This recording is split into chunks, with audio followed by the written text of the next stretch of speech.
The Kh-555, which entered service in the early 2000s, stands as a significant evolution of the Soviet-era Kh-55 cruise missile. Developed as a non-nuclear precision-guided weapon, the Kh-555 reflects Russia's shifting military doctrine in the post-Cold War period, one that emphasizes conventional long-range strike capabilities over strictly nuclear deterrence. As tensions in the modern geopolitical landscape have evolved, so too has Russia's arsenal, and the Kh-555 represents a critical bridge between legacy systems and the newer generation of long-range standoff weapons. To understand the significance of the Kh-555, it is necessary to appreciate the context in which it was developed. The Kh-55, its predecessor, was designed in the 1970s and served as a Soviet answer to the U.S. AGM-86 air-launched cruise missile ALCM. The Kh-55 was nuclear-capable and featured a turbofan engine with an impressive range of approximately 2,500 kilometers. It was designed to be launched from strategic bombers like the Tu-95 Mega Siemens and Tu-160, allowing the Soviet Union to strike targets at long distances without putting aircraft in direct danger. Following the end of the Cold War, Russia faced a dramatically different strategic environment. Economic constraints, shifting military priorities, and arms control treaties necessitated a rethinking of its missile doctrine. At the same time, precision-guided munitions were transforming the nature of modern warfare. The Kh-555 emerged as an upgraded, non-nuclear version of the Kh-55 that could meet Russia's conventional strike needs with greater accuracy and flexibility. One of the most significant upgrades in the Kh-555 is its guidance system. Unlike the Kh-55, which relied primarily on inertial navigation and terrain contour matching (TERCOM), the Kh-555 incorporates a more modern guidance suite. This includes satellite navigation, using GLONASS, Russia's equivalent of GPS, which significantly improves accuracy, with a circular error probable (CEP) reportedly reduced to just a few meters. Such accuracy allows the Kh-555 to strike specific targets, including hardened facilities or military infrastructure, without the need for a nuclear payload. This enhancement aligns with broader global trends emphasizing precision strike capability over area destruction. Another improvement in the Kh-555 is the removal of the nuclear warhead and the integration of a conventional high-explosive or penetrating warhead. This transition to conventional payloads not only broadens the scope of potential missions but also provides Russia with a strategic option for high-value strikes without escalating to nuclear conflict. As a result, the Kh-555 becomes a useful tool in regional conflicts, limited engagements, and strategic deterrence, without the risks associated with nuclear weapon deployment. Externally, the Kh-555 closely resembles its predecessor. It retains the cylindrical fuselage, pop-out wings, and rear-mounted turbofan engine that characterize the Kh-55. However, internal modifications make it a more advanced and adaptable weapon. The missile's engine and fuel systems have reportedly been refined to extend its range, potentially reaching up to 3,000 kilometers under optimal conditions. Such range enables Russian bombers to launch the missile from well outside the reach of most enemy air defenses, reinforcing its utility as a standoff weapon. The missile's deployment platforms remain largely the same as those for the Kh-55.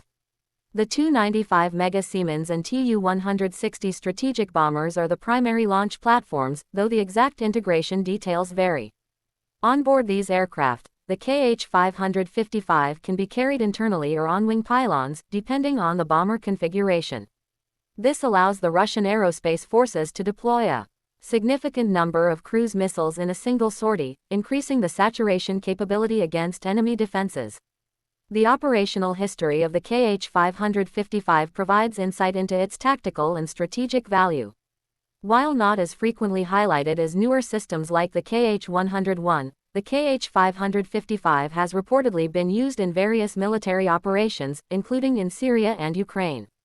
In Syria, for instance, Russia used long-range bombers to strike terrorist infrastructure with cruise missiles, demonstrating the country's ability to project power far beyond its borders. These missions also served as live tests for the missile's precision and reliability under combat conditions. In Ukraine, the Kh-555 has reportedly been used as part of larger missile barrages aimed at degrading critical infrastructure and military targets. While often used alongside other missiles such as the Kaliber, Iskander, and Kh-101, the Kh-555's presence underscores its continued relevance in the Russian arsenal. Analysts suggest that Russia has repurposed older Kh-55 airframes for use in Kh-555 production, enabling cost-effective modernization of existing stockpiles while enhancing combat effectiveness. One area where the Kh-555 faces challenges is in survivability. Modern air defense systems have become increasingly capable, with advanced radar, electronic warfare systems, and interceptor missiles designed to detect and destroy incoming threats.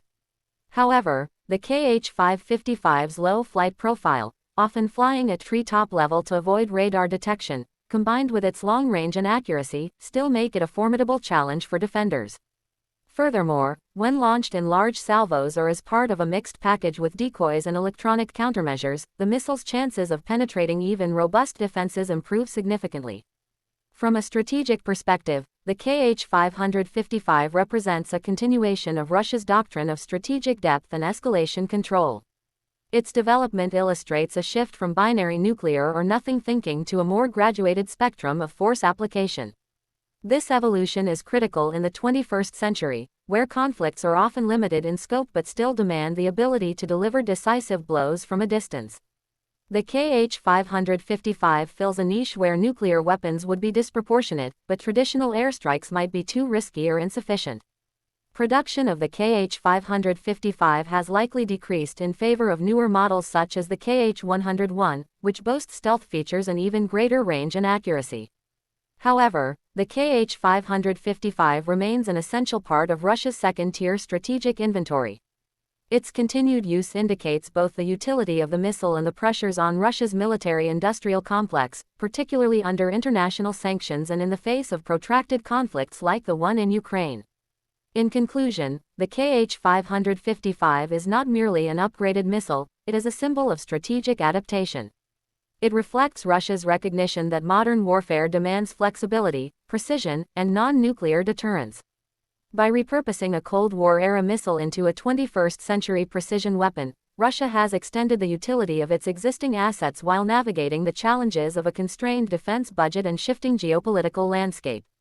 While it may eventually be phased out in favor of more advanced systems, the Kh-555's role in shaping modern Russian strike doctrine is undeniable.